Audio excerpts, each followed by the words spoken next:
जरा कल्पना कीजिए एक ऐसे दृश्य की जहां एक व्यक्ति अदालत के कटघरे में खड़ा है। मतलब वो खुद को एकदम पीड़ित बता रहा है, न्याय की गुहार लगा रहा है और जज से कह रहा है कि उसके साथ बहुत बड़ा अन्याय हुआ है। मतलब पूरी कहानी सुनेंगे ना तो एकदम किसी सस्पेंस फिल्म जैसी लगती है। बिल्कुल एकदम फिल्मी। हाँ, लेकिन जब जज अपना फैसला सुनाते हैं तो वो उस कथित आरोपी को नहीं बल्कि खुद को पीड़ित बताने वाले उस व्यक्ति को ही गिरफ्तार करके सीधे जेल भेजने का आदेश दे देते हैं। ये वाकया सुनने में भले ही किसी फिल्म का क्लाइमैक्स लगे, लेकिन ये एक बहुत ही वास्तविक और गंभीर कानूनी बदलाव का हिस्सा है। सच में? मतलब ऐसा असल में हुआ है? जी हाँ। आमतौर पर देखिए, जब अदालती प्रक्रिया की बात होती है ना, तो हमारे दिमाग में एक बहुत सीधा समीकरण आता है। एक पीड़ित है और एक अपराधी। बिल्कुल, एक पीड़ित है, एक अपराधी है और अदालत पीड़ित को न्याय दिलाती है।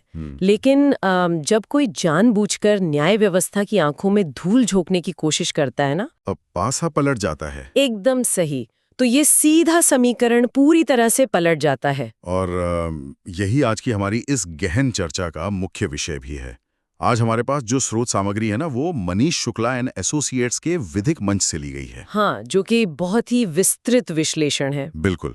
इसमें हाईकोर्ट प्रयागराज के वरिष्ठ अधिवक्ता मनीष शुक्ला जी और उनके सहायक अधिवक्ता अमन बाजपेयी जी ने एक बेहद सटीक कानूनी विश्लेषण साझा किया है। तो आज हमारी इस चर्चा का उद्देश्य बस ये समझना है कि कैसे झूठी एफआईआर दर्ज कराना और अदालत में फर्जी गवाही देना, जो कि आजकल बहुत आम हो गया है, हाँ, वो अब कोई मामूली चालबाजी नहीं रह गई है। मतलब हम ये डिकोड करने वाले हैं कि नए कानूनों के तहत न्यायपालिका को हथियार बनाने वालों पर ही कानून कैसे भारी पड़ रहा है। देखिए, ये समझना आज के समय में हर नागरिक के लिए बहुत जरूरी है। हम अक्सर देखते हैं ना कि किसी ने आपसी रंजिश में या संपत्ति विवाद में या फिर महज अपने अहंकार के चलते किसी पर झूठा केस कर दिया। हाँ, लोग सोचते हैं कि सबक सिखा देंगे। बिल्कुल।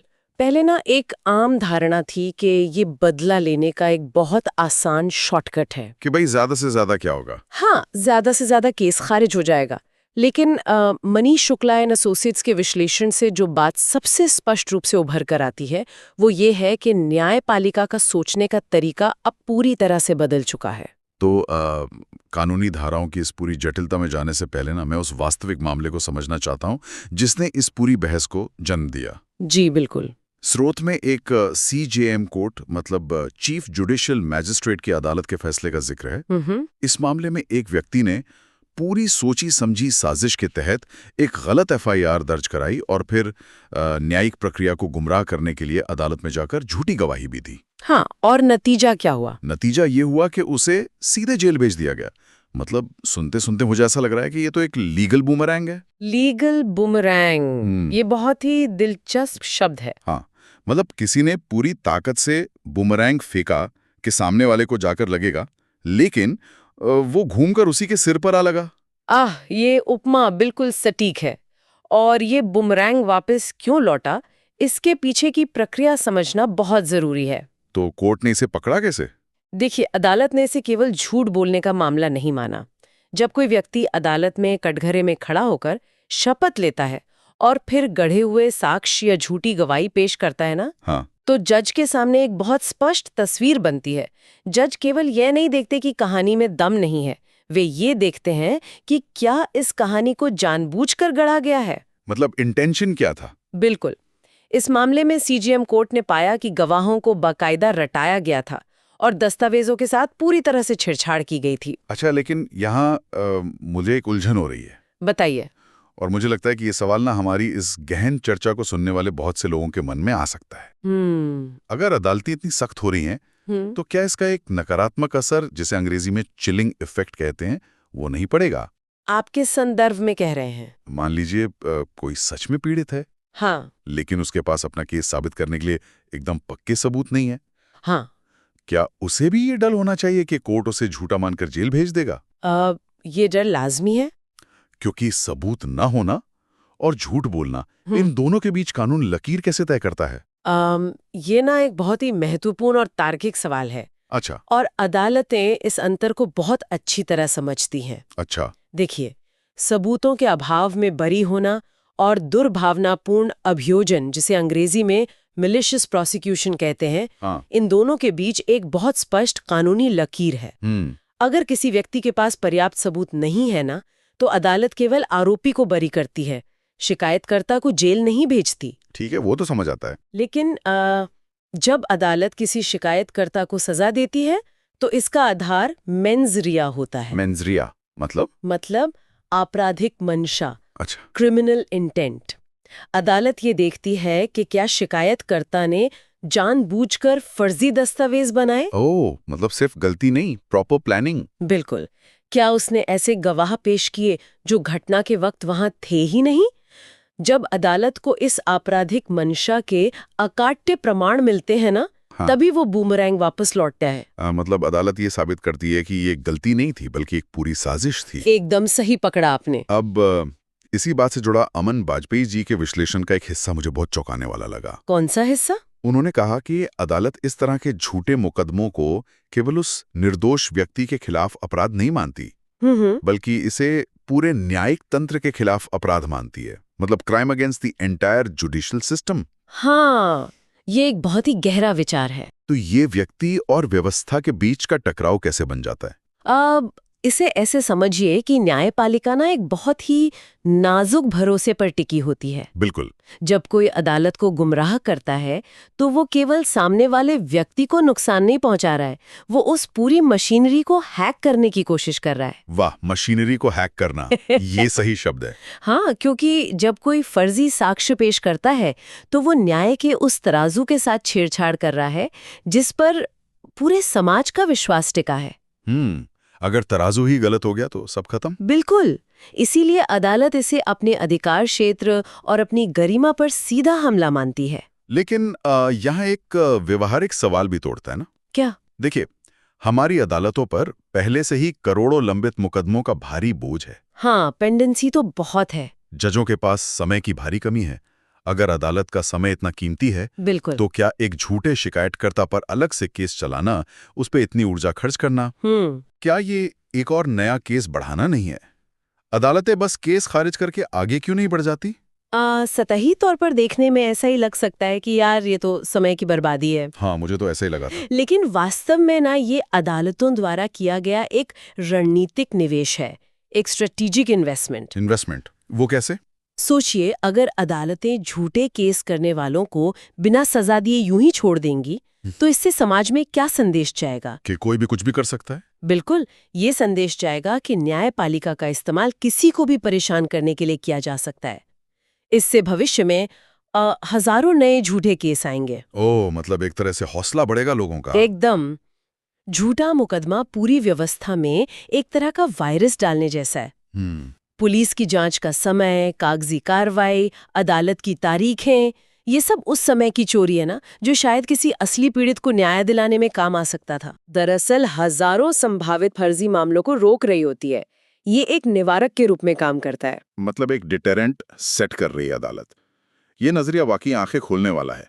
यानी सिस्टम को बचाने के लिए सिस्टम को ही सख्त होना पड़ेगा। बिल्कुल सही कहा आपने। तो अगर अदालतों ने अब ठान लिया है कि वे इसे बर्दाश्त नहीं करेंगी, तो उन्हें ये नई ताकत मिल कहां से रही है? ये बहुत ही अहम सवाल है। क्योंकि मनीष शुक्ला जी ने अपने विश्लेषण में नए कानूनों, विशेषकर भारतीय न्याय संहिता का बहुत प्रमुखता से जिक्र किया है। हाँ, बीएनएस का। तो पुराने कानूनों की तुलना में बीएनएस में ऐसा क्या तकनीकी बदलाव आया है जिसने इस पूरी प्रक्रिया को इतना धारदार बना दिया है? देखिए, पुराने कानूनों के तहत भी झूठी गवाही देने पर सजा का प्रावधान तो था। हाँ, आईपीसी में भी तो था। बिल्कुल था, लेकिन उसकी प्रक्रिया बहुत जटिल और लंबी होती थी। कई बार ये एक ग्रे एरिया बन जाता था जहां लोग कानूनी दांवपेच का फायदा उठाकर बच निकलते थे। मतलब लूपहोल्स बहुत थे। हाँ, लेकिन मनीष शुक्ला जी ने स्पष्ट किया है कि बीएनएस यानी भारतीय न्याय संहिता और बीएनएसएस के लागू होने के बाद, जो कि नया क्रिमिनल प्रोसीजर है जी, इनके लागू होने के बाद परिदृश्य पूरी तरह से बदल गया है। अब कानून में स्पष्ट और कड़े प्रावधान हैं जो जानबूझकर गलत सूचना देने, झूठे आरोप लगाने और न्यायिक प्रक्रिया को प्रभावित करने को सीधे तौर पर गंभीर अपराध की श्रेणी में रखते हैं। अच्छा, तो ये प्रक्रिया काम कैसे करती है? मतलब क्या जज केवल अपना हथौड़ा पीट कर कह देते हैं कि तुम झूठ बोल रहे हो, तुम्हें गिरफ्तार किया जाता है? नहीं, ऐसा नहीं होता। या इसके पीछे कोई ठोस कानूनी तंत्र है? इसके पीछे एक बहुत ही व्यवस्थित कानूनी तंत्र काम करता है। मैं बताती हूँ। हाँ प्लीज समझाइए। जब किसी मामले में ये साबित होने लगता है कि शिकायत पूरी तरह से फर्जी है, तो बचाव पक्ष अदालत के सामने ये तथ्य रखता है। मतलब जिस पे आरोप लगा है वो कोर्ट को बताता है। बिल्कुल। नए नागरिक सुरक्षा संहिता यानी बीएनएसएस के तहत, जो पहले सीआरपीसी की धारा 340 हुआ करती थी, ओके। उसी के समतुल्य प्रावधानों का उपयोग करके एक आवेदन दिया जाता है। इस आवेदन के माध्यम से अदालत के संज्ञान में लाया जाता है कि शिकायतकर्ता ने न्यायालय के सामने जानबूझकर झूठे तथ्य रखे हैं। अगर अदालत इस बात से संतुष्ट हो जाती है तो वो खुद संज्ञान ले सकती है और उस झूठे शिकायतकर्ता के खिलाफ एक अलग आपराधिक मामला दर्ज करने का आदेश दे सकती है। ओ, मतलब सीधा क्रिमिनल केस। हाँ, इसमें केवल डांट फटकार नहीं है, बल्कि स्पष्ट रूप से जेल की सजा और भारी जुर्माने का कड़ा प्रावधान है। इसका मतलब है कि जो व्यक्ति एक पीड़ित का मुखौटा पहनकर शान से थाने गया था, एक ही झटके में उस पर एक असली अपराधी का ठप्पा लग जाता है। बिल्कुल। और आप सोचिए, इसके दूरगामी परिणाम कितने भयंकर होते हैं। जैसे कि जब किसी पर न्यायालय को गुमराह करने और झूठा केस करने का आरोप सिद्ध होता है ना, तो वो उसके क्रिमिनल रिकॉर्ड में हमेशा के लिए दर्ज हो जाता है। ओहो। ये कोई साधारण बात नहीं है। ये सरकारी नौकरी की पृष्ठभूमि की जांच, मतलब जो बैकग्राउंड चेक होता है। हाँ, पुलिस वेरिफिकेशन। हाँ, पुलिस वेरिफिकेशन, फिर पासपोर्ट बनवाने की प्रक्रिया, और यहाँ तक कि भविष्य में किसी भी तरह के कानूनी अधिकारों को सीधे तौर पर प्रभावित करता है। मतलब एक झूठ और पूरी जिंदगी खराब। एकदम। नया कानून ये सुनिश्चित कर रहा है कि जो व्यक्ति कानून को ढाल के बजाय हथियार बना के इस्तेमाल करना चाहता है, वो खुद उसी की धार से घायल हो। चलिए, ये तो हो गई अदालत और कानून के तंत्र की बात। लेकिन अब मैं उस सिक्के के दूसरे पहलू पर आना चाहता हूँ। कौन सा पहलू? उस निर्दोष व्यक्ति का क्या, जिसने अपनी जिंदगी के कई साल, अपना पैसा और अपनी मानसिक शांति इस झूठे केस को लड़ने में गंवा दी। व्यवहारिक और रणनीतिक पहलू सामने आता है। अक्सर जब किसी व्यक्ति पर झूठा केस होता है ना, तो उसकी पूरी मानसिकता डिफेंसिव हो जाती है। मतलब बचाव वाली। बिल्कुल। वो बस यही सोचता है कि मैं कैसे बचूं। बिल्कुल। उसका एकमात्र लक्ष्य ये साबित करना होता है कि मैंने ये अपराध नहीं किया है। लेकिन मनीष शुक्ला जी के विश्लेषण के अनुसार केवल बचाव करना काफी नहीं है। तो और क्या करना चाहिए? कानून सिर्फ एक ढाल नहीं है। अगर कोई आपको दुर्भावना से फंसाता है, तो यही कानून एक तलवार भी बन सकता है। लेकिन यहाँ मैं थोड़ा ना डेविल्स एडवोकेट बनना चाहूंगा। हाँ, बिल्कुल, पूछिए। कहने में ये बहुत अच्छा लगता है कि हम पलटवार करेंगे या हम तलवार उठाएंगे। लेकिन जो इंसान सालों से पुलिस स्टेशन और कोर्ट के चक्कर काटते काटते आर्थिक और मानसिक रूप से पूरी तरह टूट चुका है, हाँ, वो थक जाता है। क्या वो सच में एक नई कानूनी लड़ाई लड़ने की ऊर्जा जुटा पाता है? मतलब क्या ये सलाह व्यावहारिक रूप से काम करती है या फिर ये सिर्फ किताबों में अच्छी लगती है? हाँ, ये एक बहुत ही जमीनी हकीकत है जो आपने कही। ये सच है कि एक झूठा मुकदमा इंसान को तोड़ देता है। बिल्कुल। लेकिन यहाँ ना एक रणनीतिक दृष्टिकोण समझना जरूरी है, एक स्ट्रेटेजिक पर्सपेक्टिव। वो कैसे? अगर वो निर्दोष व्यक्ति बरी होने के बाद चुपचाप बैठ जाता है, तो वो उस झूठे शिकायतकर्ता को ये संदेश दे रहा है कि तुमने जो किया उसके लिए तुम्हें कोई कीमत नहीं चुकानी पड़ी। हाँ, उसे लगेगा कि वो बच गया। बिल्कुल। ओके। यह उस झूठे शिकायतकर्ता का मनोबल बढ़ाता है। इसके विपरीत जब निर्दोष व्यक्ति पलटवार करता है, मतलब काउंटर सूट फाइल करता है, तो वो सिर्फ बदला नहीं ले रहा होता है, वो भविष्य के लिए अपनी सुरक्षा सुनिश्चित कर रहा होता है। ये एक सामरिक लाभ है। अच्छा, मतलब आगे कोई और ऐसा ना कर पाए। हाँ, जब आप झूठी गवाही देने वाले के खिलाफ मानहानि, मतलब डेफेमेशन, दुर्भावनापूर्ण अभियोजन और बीएनएस की प्रासंगिक धाराओं के तहत जवाबी मामला दर्ज कराते हैं, तो आप उसे रक्षात्मक मुद्रा में धकेल देते हैं। मतलब अब उसे कोर्ट के चक्कर काटने पड़ेंगे। बिल्कुल। यानी अब रातों की नींद उसकी उड़ेगी जिसने ये सब शुरू किया था। सटीक रूप से। और इसका एक और बहुत बड़ा कारण है क्षतिपूर्ति और सामाजिक प्रतिष्ठा की बहाली। रेस्टिट्यूशन। हाँ, जब अदालत उस झूठे शिकायतकर्ता को सजा देती है ना, तभी उस निर्दोष व्यक्ति के चरित्र पर लगा दाग पूरी तरह से धुलता है। समाज को पता चलता है कि यह इंसान सच में निर्दोष था। हाँ, ये बहुत जरूरी पॉइंट है। मनीष शुक्ला जी और अमन बाजपेयी जी का यही संदेश है कि कानूनी कदम और प्रावधान मजबूती से मौजूद है। एक निर्दोष व्यक्ति को सिर्फ सहना नहीं है, बल्कि सिस्टम का उपयोग करके ये सुनिश्चित करना है कि झूठे आरोप लगाने वालों को सलाखों के पीछे भेजा जाए। तो अगर हम इस पूरे विश्लेषण को एक सूत्र में पिरोए ना, तो निष्कर्ष बहुत स्पष्ट है। बिल्कुल। एक समय था जब कानूनी व्यवस्था की कमियों का फायदा उठाकर लोग निजी दुश्मनी निकालते थे। हाँ, बहुत आम बात थी। लेकिन अब हवा का रुख बदल चुका है। सीजीएम कोर्ट का वो फैसला और बीएनएस के नए कड़े प्रावधान ये साबित करते हैं कि अदालतें अब मूक दर्शक नहीं हैं। एकदम सही। मनीष शुक्ला एंड एसोसिएट्स के इस गहन विश्लेषण से ये साफ हो जाता है कि न्याय प्रणाली को गुमराह करने की कीमत अब इतनी भारी है कि कोई भी ऐसा दुस्साहस करने से पहले 100 बार सोचेगा। बचाव से आगे बढ़कर पलटवार करने का जो कानूनी अधिकार है, वो इस नई व्यवस्था का सबसे मजबूत स्तंभ है। मेरी राय में ये कानूनी दृष्टिकोण से एक बहुत ही सकारात्मक बदलाव है। ये व्यवस्था में जवाबदेही लाता है। अकाउंटेबिलिटी। जी, न्याय का उद्देश्य केवल निर्दोष को बचाना नहीं है, बल्कि उन लोगों को कठोरता से दंडित करना भी है जो न्याय की प्रक्रिया को भ्रष्ट करने का प्रयास करते हैं। बिल्कुल।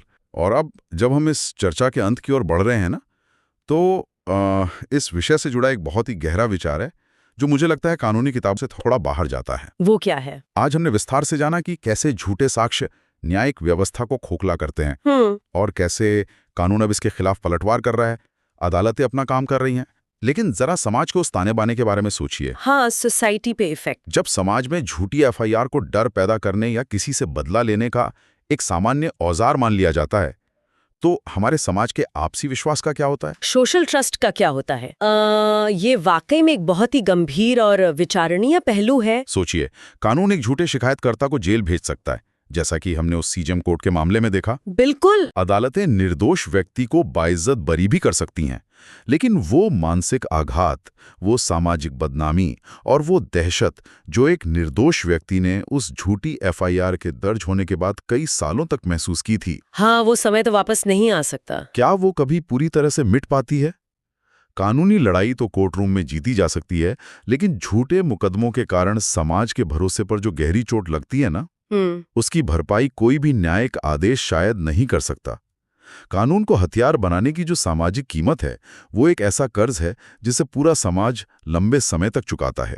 एकदम सही कहा आपने। ये एक ऐसा सवाल है जो किसी भी कानूनी बहस से कहीं बड़ा है। तो श्रोताओं, इसी विचार के साथ आज की इस गहन चर्चा को यहीं विराम देते हैं। अगली बार फिर मिलेंगे एक नए विषय और नए विश्लेषण के साथ।